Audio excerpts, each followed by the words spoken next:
You're listening to Not So Live from Asteroid G. I'm Mike Finkelstein, desperately trying to get his script accepted by Netflix.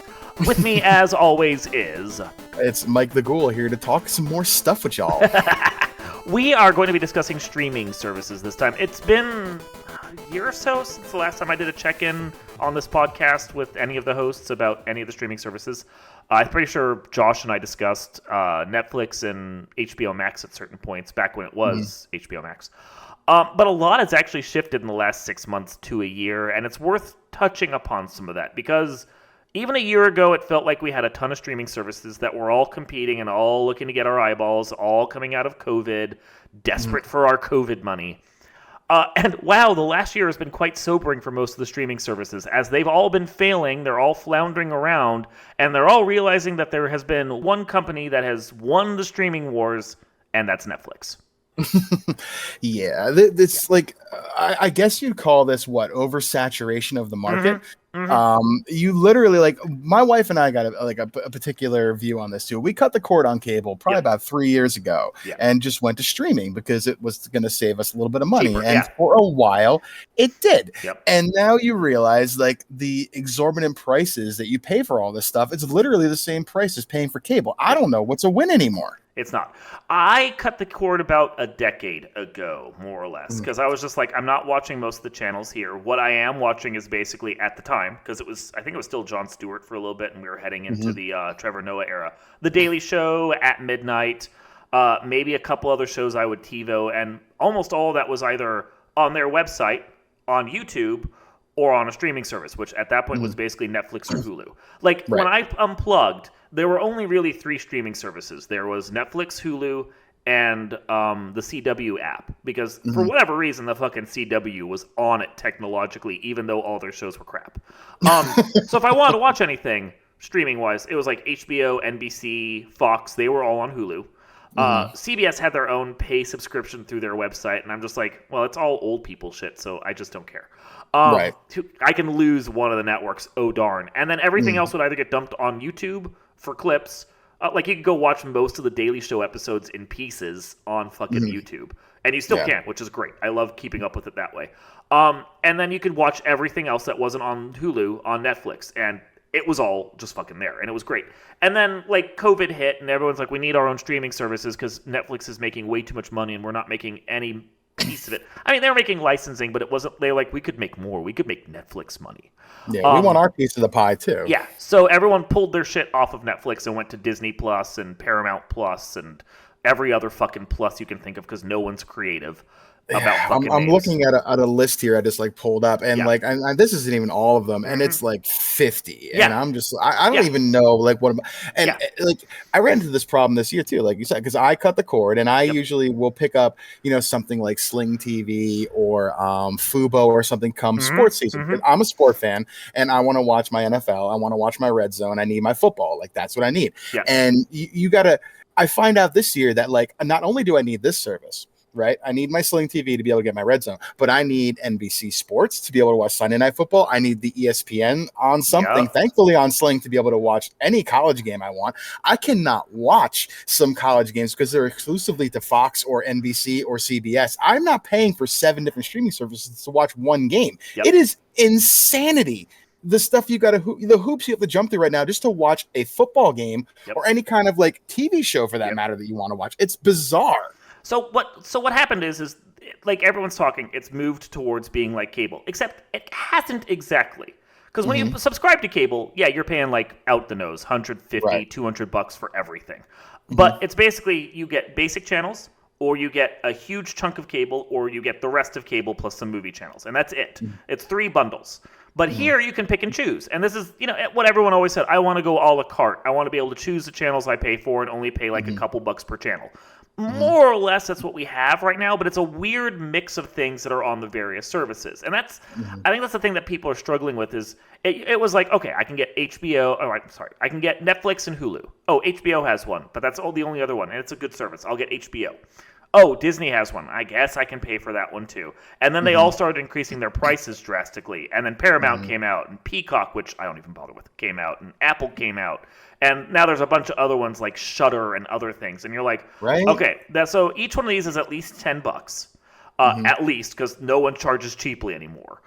Right. And if you want to get all of them so you can get everything, you're paying like $500 a month, which is twice what cable was at least. It's stupid. It is stupid. I agree with you. However, don't get them all.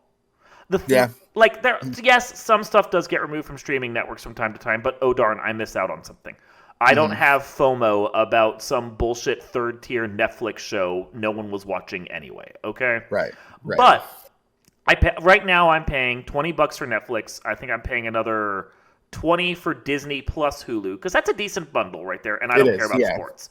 And then I'm paying, I think, another $6 for ad-free Paramount, and that's what I have. I won't deny, sometimes I leech for a month or so off of a friend just to see what I'm missing on something else. But, like, I don't even feel the need to do that as much, because, like, HBO just decided, or I should say Warner Brothers, just decided to start putting half their content on Netflix again. Disney has been selling some of their shit to Netflix again. If you actually cared about fucking Friends and The Office are back on Netflix again. So it's like, we've gone from 3 services to a shit ton of services to back to, well, I only really need to care about 2 or 3. Yeah, and that's what we do. We have the Netflix, we have the Prime Video Netflix. because we have Prime. Exactly, the Netflix. Do you get along it from with the Google. Facebook? Yes, it's next to the Google on the computer home screen. But yeah, we have Netflix, we have Prime Video because we have Prime. We have Sling TV, which we're canceling now that football season's over. Yeah. And we have the Disney Plus, exactly. And that's what we do. We'll pick up Paramount and we'll watch. We started watching the show Bull that's on Paramount. It's the only place you can get it. So we picked up Paramount to watch that. We'll cancel that and we're done. We'll pick up HBO for a month or so after John Oliver gets a bunch of episodes in there because we like John Oliver. But now I can watch that on YouTube now too. So I don't necessarily need. I don't necessarily need. I can get the meat of his stories. I'm missing his monologue, but I can get the meat of the story, which is where the real content of his shine. Like, his comedy is great in the beginning, but like when he talks about the story, that's what really the episodes are about for me and what I want to learn. The 60-minute style clip that's like 30 minutes long, and that's the important bit. So then actually, I mean, you go ahead, and then I'll continue my point. No, but I'm just saying, because you're right, because you can pick and choose. You have your 3, your Netflix, your Disney, and your Prime, maybe if you have Amazon, to that you keep all the time. But you don't need all these other ones, even though you might feel like you do at the time. But you can pick and choose, and you can a la carte it still.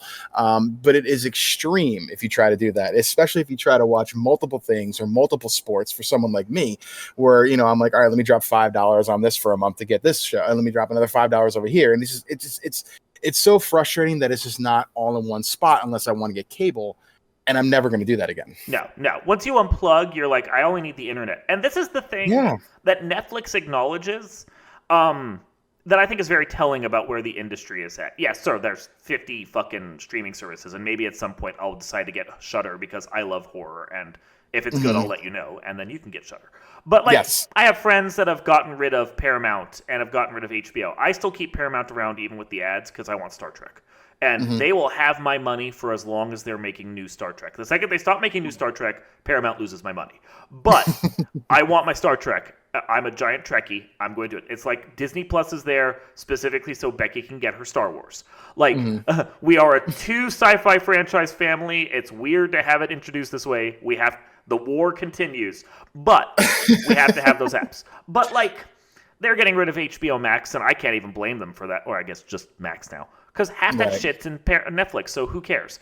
They're getting rid of Paramount Plus because they don't have the need to watch Star Trek all the time. They may pick it up for a month when a season's out and then cancel it again. But there's not a lot in Paramount Plus that's worth watching beyond Star Trek. I can't blame them. I understand that. I think they have Amazon Prime, and that's the primary thing they watch. Prime. And there's enough decent stuff in Amazon Prime that it's fine to watch it. Like if you watch The Boys and you watch Invincible and you watch a couple other things, then you're good. And they own MGM, so they get some decent movies in there once in a while. You're fine. It's a good service to have if that's what you want. And if you're getting the free shipping along with it, then it's just a bonus. The only competitor in the streaming market that Netflix really has is Amazon Prime. And that's only because they offer the free shipping and video streaming's a bonus. Yeah, that's why we have the Prime too, because my wife has Prime for delivery. So we're like, oh, we get this for free. Might as well use this too. And that's the value add for Amazon Prime. I wouldn't get Amazon Prime Video on its own.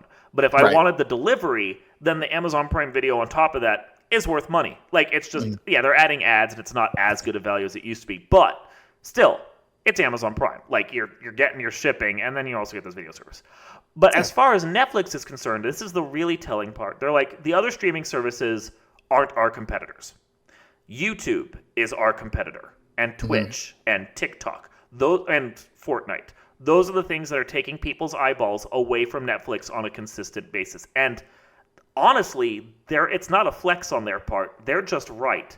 When you look at sheer subscriber numbers, Disney Plus, even with or without Hulu, or Max, or Peacock, or any of those, they are barely a drop in the bucket in comparison to the massive number of hundreds of millions of people that Netflix has. And I mean, Netflix had a bad year for a little while. They dropped when they and then they had to force people to subscribe separately, and they got their numbers back up. But people still kind of think of them as an evil video streaming empire. But they are an empire at this point. They have the power of the industry. They are the biggest production studio in Hollywood, even over the other 4 movie studios that could compare. So they're huge. And shout out to them for, really investing in some really great original content as well. And they do some really good stuff. And as an anime fan, I know it's not up your alley. The One Piece live action, I can speak for, I hope, many One Piece and anime fans that this did a really, really good job. And the production value was there, that, it's a live action that did not disappoint, which is insanely rare in the world, like we just talked about, going from animated Lion King to animation Lion King, back and forth. It's difficult to take an animation and go to live action and make it not look cringe. And shout out to Netflix for actually taking what is one of my favorite shows and beloved around the entire world by millions of people and doing it justice, because they have the money to be able to do that, and they actually invested in the correct way to do it, which I thought was impressive. Every once in a while, Netflix puts out something that I actually care about. It's not often, but they do. Oftentimes, they put out some real balls-ass bullshit that's just hard to watch. There's a lot of crap on Netflix. You got to weed through a lot of minutia bullshit in order to find something good. But when you do find that little gem, it is pretty good. Yeah. And even some of their crap has good production values among the bullshit. Like, I hate Zack Snyder. As a director, I think he's the worst. But he does make very pretty, terrible movies. And I just watched the first part of Rebel Moon, and it's a very, very pretty, terrible movie. His fans are going to love the shit out of his off-brand Star Wars. And anyone else that actually understands that Zack Snyder is a terrible director and writer is going to sit and go, what the fuck did I just watch? Because it's shallow and stupid and terrible and very, very pretty.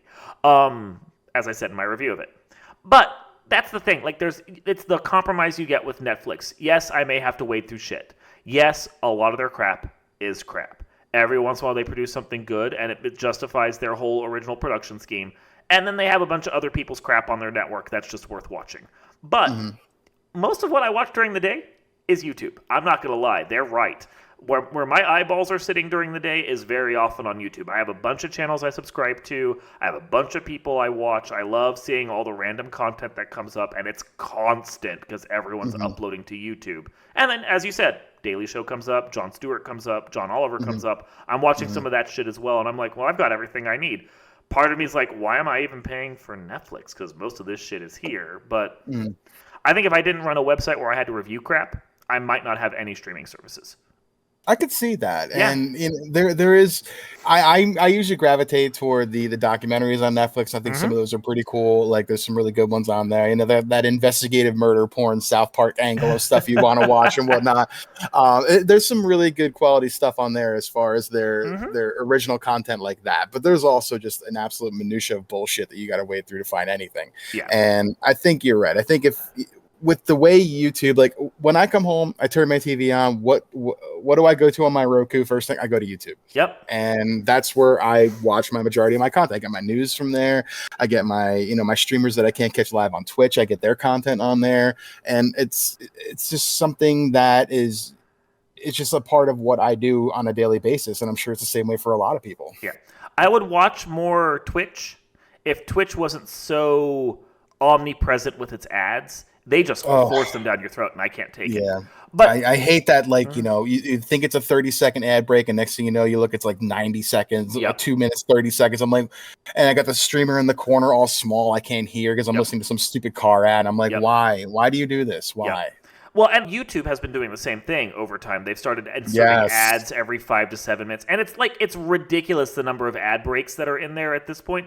But the thing is, and I can't blame people that are using ad blockers. Behind the scenes, I was trying to figure out an ad blocking solution for YouTube because it's just too much. And then I bought a Chromebook tablet, and amusingly, the YouTube app on that, made by Google, blocks ads. It just Creative. They don't play. It's fucking hilarious. They're like, you bought our equipment, we got our money off of you. We don't need to show you ads anymore. So I do a lot of my YouTube watching on my Chromebook because interesting. Why not? And then I don't get the ads. Like, they try to play at the start, so there's like 10 seconds of load as each ad tries to come in, and then it just gives up and just plays the video all the way through. And I'm like, oh, that was easy, thanks. Yeah, it's funny because like I remember a lot of the ad breaks you would get, maybe like 5-10 years ago was stuff that the creator was getting paid by having ads on their video. And I remember there was some content creators that would like have a 30-minute video with like 10 ad breaks in there, and I'm like, what are you doing? This is insane. And now it's like Google's doing it.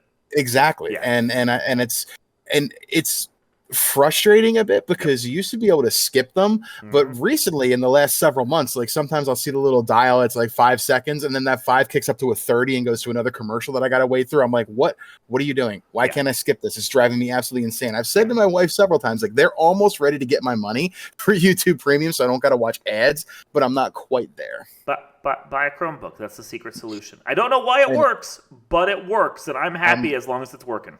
I'm going to certainly look to see if Google makes televisions. Maybe that'll work for my ads and my apps on the television as well. It just blocks it. I don't know why the Chromebook app for because it's Android that's basically running Chrome OS. Yeah. I don't know if like the Chromecast version would do it for the little plug thing that you can buy for Google or whatever. But if it does, I highly recommend it because Google got your money. They're happy. Now they don't play you ads. And I think that's the compromise. I don't have to do a monthly subscription, but they did get some money out of me. So it's a win-win for both of us, Yeah. And that's a one-time thing. You don't got to worry about paying every now and again. It's just, it's done and dusted. Yep. And then, my wife spends most of her time watching stuff on TikTok, which is, I'm going to be honest, it's a little too short for me. As a fan of like seasons of TV and movies and so forth, I want something more long form. I want 20, 30, 40 minutes of video at a time that I can just kind of sit and like chill with. So 2 to 3 minute segments don't do it for me. I need, or even like 15-second. I am not a Vine generation kind of person. So I feel like it has its place, for sure. But it certainly does. But I'm like you. I want, if I'm gonna watch content, I want content. I don't want little snippets here and there and moving on. I want, like you said, 30, 40 minutes. Sometimes I'll even watch the video. It's funny, we'll watch videos and like, we'll watch, I don't know, 10 episodes of a video, like an anime, and that goes over like a 3-hour period, but you're scared to death to throw on a 3-hour movie. Like, oh my God, how am I going to manage my time? Well, you just watch 3 hours worth of stuff and over this course of time when you could have really easily watched something that was just a single segment that long. So it's all relative and it's all in your perspective. I get people with short attention spans. TikTok is great for ADHD because you watch like 15, 20, 30 seconds. I know a lot of people with ADHD. I'm not ragging on them. Yeah, but you watch I hear you. 10, 20, 30 seconds. You get your little story, whatever it is you're looking for, and then you move on. And the next thing plays, and it can be completely different, and it's great. That's your feed. That works. That doesn't work for me. I've been trained on long-form content. I enjoy long-form content. Like the kids, quote unquote, the kids. I'm old now. Me too. The kids growing up, like now, they have short form stuff. They're getting trained on short form. I mean, even like you go play Fortnite. I don't know how long a game of Fortnite lasts, but I assume most people that drop in, since it's a last man standing, most people that drop in get maybe 5 minutes of play max, and then they're dead. There's probably a lot of people that get in and get like 30 seconds, and then they're dead. That's all the adults playing with the kids. They get 30 seconds, and then the kids kill them. I understand this. That's how that works. And then you're out and you go pick up the next match. That's short form content right there. I think Netflix is right that Fortnite is competitor with it. They have a huge group of people playing, and they're just cycling through over and over again. Even other live service stuff, like all the people playing Street Fighter 6 or anything else, those are what? 3, 5, 10-minute games that you're playing, and then you move on to the next one. That's not long form content. So, like, those of us that lived on movies and long TV shows of 24 episodes, we're not the same viewing habits as the next group that's coming in. And so it's like, I can understand why a streaming service like Quibi came around and thought that they could be big. Oh, wow, yeah. Yeah, I know. I can also understand, like, why Quibi died, because that was a terrible idea. Like, the content they were making was not good. But I get putting the it concept. nicely. Yeah, I get the concept behind it. That's why we have like various shows doing little webisodes along with it. Like you get those short treks and other things that happen, and that's short form content to try and get people into long form content. Maybe it works, maybe it doesn't, but it's there. But I can appreciate it. I think long term, I think Netflix is right. Most of the streaming services are going to die. You're going to get 2 or 3 that can compete with them when everyone else dies off. You're going to probably have a Disney Plus, like with Hulu, just permanently merged in. I think we're just going to see a point where Hulu just doesn't exist anymore, and it's just Disney Plus, you know?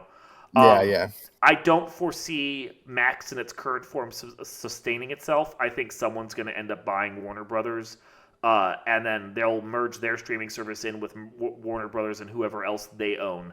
And that'll be like the third pillar competitor. And then that's going to be it with Netflix. And everyone else is going to be off watching YouTube and TikTok or whatever online thing comes next. And that's where the streaming war is going to be. Netflix against the internet. Yeah, it's gonna be interesting too, because like, you know, I think we've almost kind of hit that point that you're talking about, where there's just so much oversaturation that you're just like, I'm done. And slowly but surely, it's going to take some time, you know, for subscriptions to run out and people to actually cancel them. You know, realize they're still paying for it. But I think over the next 3 to 5 years, you will see this go from 100 or whatever it is now back down to like in the 20s, and then even smaller after that. And then there will be, at the end of the day, it'll be like, you know, Demolition Man. Now all restaurants are Taco Bell. Now all streaming services are Netflix. Yeah, well, and it's like, so I was trying to watch the Evil Dead series with a friend online. Just go through them. Evil Dead 1 wasn't available anywhere except on the Internet Archive, which thankfully was free and I could just play it. But like, I went to look for a streaming service that had it. No one had it. Evil Dead 2 was on a streaming service. Evil Dead 3, Army of Darkness, was not. And again, the Internet Archive had it, but they only had the director's cut. So if you wanted to see the canonical ending, you had to go find that on YouTube separately. And also, the director's cut is not the best version. It's way long.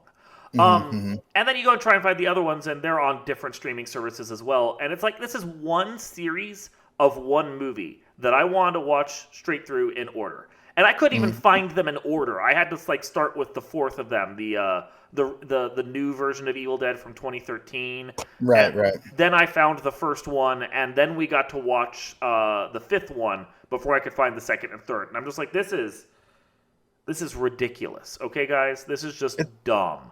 And it's like that way with Paramount too. When I first got Paramount way back when, it was because I wanted to watch Scream, because we were going to do a podcast on Scream. You can find Scream 1, 2, 3, 5, and 6 on Paramount. Where's 4? Yeah. Why can't I watch? I can't find it anywhere. Yeah. I went to watch Daria on Paramount Plus, and they have all the episodes, but the 2 movies that actually tie in, one that actually acts as the season 4 finale and one that acts as the series finale, those aren't on the streaming network. I had to go to some off-brand Katie cartoon streaming service to find them. And again, it's like, even when you have a property that's owned by a company, you can't fucking find all of that property on the fucking company. That was the whole point of having these streaming services for one dedicated to each fucking movie studio, was so you could find their fucking content. And now you can't. So... And at least Disney, I guess, put everything together aside from a couple things. But, you know, we're digressing on the other podcast we did. But, you know, at least Disney kind of got that right, throwing all of their eggs in the same bucket. But, I mean, to your point, you can't find a simple series of movies that is all part of the same universe, that is all part of the same company, in the same spot. Like, why? Yeah. If you're lucky, it's an HBO series, and they have it up on Max. Or it's a Disney-owned property, and they have everything except maybe the Spider-Man movie that just came out up on Disney Plus, and that's the weird licensing that they have to do with Sony. But like, if it's not from one of those 2 companies in one of those 2 networks, then you're fucking hosed trying to find everything in a series all at once, and that defeats the value proposition. Like, it pushes you towards off-brand streaming services like Tubi or KD Cartoon or whatever, who Right. have most of these dumb things just sitting there because someone's uploaded them or they have a dumb license for all the bullshit that no one else wants to watch. So, and then it's free and it's pirate half the time.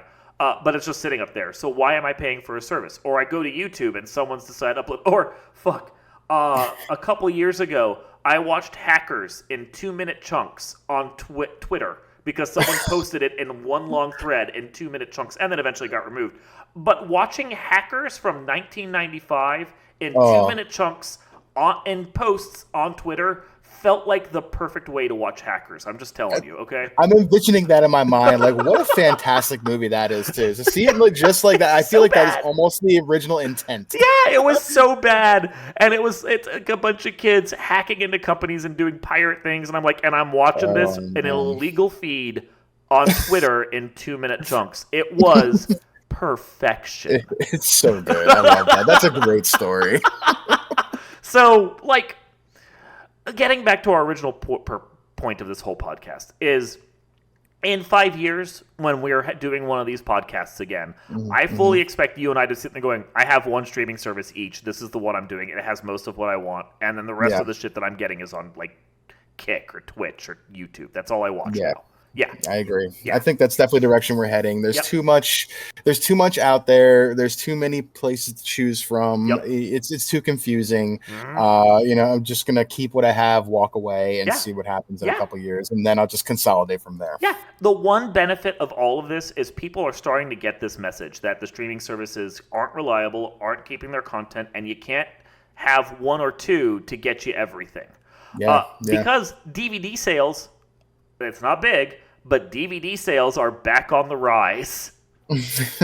Nice. People are sitting there going, wait, I can't get the shit that I want to watch when I want to watch it. I'm just going to go buy it now.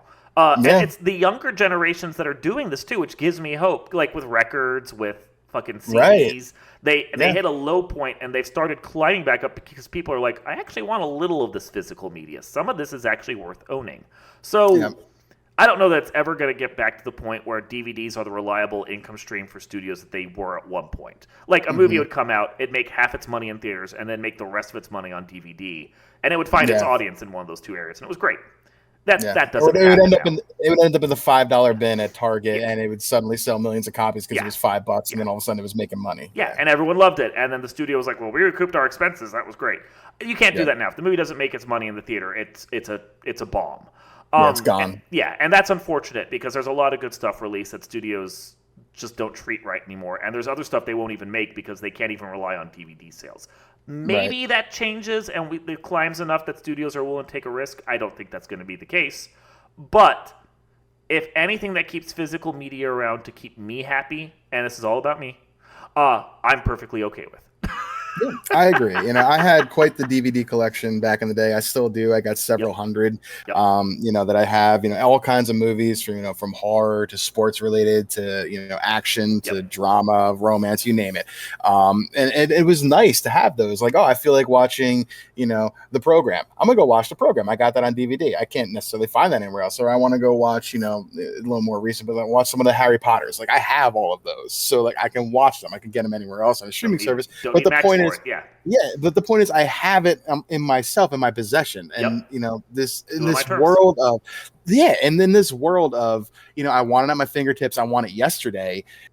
Well, if you just had it, you do. One of the great black comedies of the late 90s, early 2000s, Drop Dead Gorgeous. If you haven't seen that, it's a great movie. The only way to watch it right now is if you have a Blu-ray or a DVD, and those are limited in their printings. Because the movie wasn't super successful when it came out, but it's found a cult audience. It was up on HBO Max for all of 6 months, and it's missing again. So, like, it's movies like that you're talking about. These little artifacts of the bygone era that are fantastic. It's a great movie. But if you want to watch it, no one's supporting it. So how are you going to do it if you don't own it yourself? Yeah. And it's not even something you can very easily go to Amazon and find. So it's not even something that you have at your fingertips possible. It's like if you didn't have it or you didn't have a recording or actually have the physical media, it's gone. Well, and that's the problem with some of these streaming services and the shows they produce. The first 4 seasons of The Expanse are on DVD.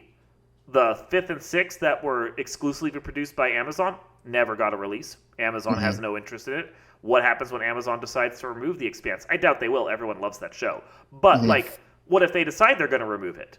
Well, then you're just shit out of luck. Yeah. Go read the books, plebe. Nice. The original physical media, a book. I actually am reading the books, and the books are great.